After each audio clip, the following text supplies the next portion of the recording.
Fighting flames of fire, hang on to burning wires. We don't care anymore.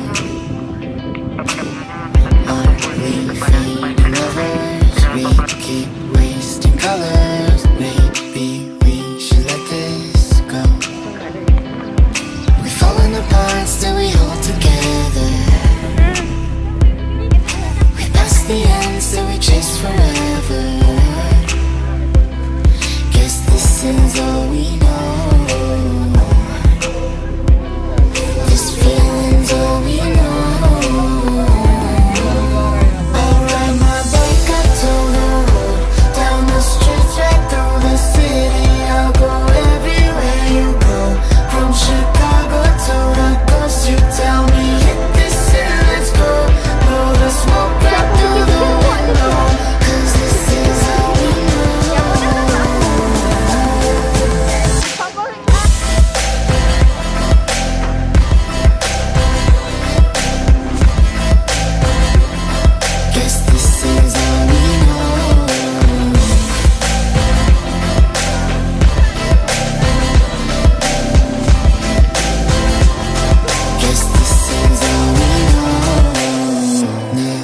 Halo, nama saya Muhammad Ziaul Haq, saya dari Forum Kolaborasi Komunitas.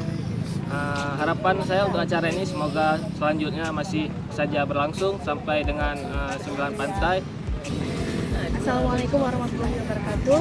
Bersama saya Eliana dan rekan saya Rama Purgayo. Kami berdua berasal dari HPBM, Himpunan Persatuan Mahasiswa Medan Meriah.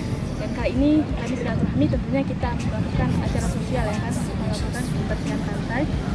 Dan ini sangat bermanfaat sekali, bukan hanya buat kita ya selaku, tetapi untuk apa ya, untuk bukan hanya yang pertama, tentunya manfaatnya itu untuk kita untuk membiasakan untuk selalu bersih ya. Yang kedua, memberi teladan kepada masyarakat untuk tidak membuang sampah sembarangan. Kemudian satu gerakan yang mencoba memberi kesadaran ya kan kepada masyarakat untuk selalu peduli terhadap lingkungan, tentunya untuk menjaga kebersihan. Jadi harapan kehidupannya kami berharap kepada pengunjung pantai sama-sama peduli terhadap lingkungan, tentunya sama-sama menjaga kebersihan pantai. dan semoga kedepannya Aceh bisa bebas dari sampah. Guess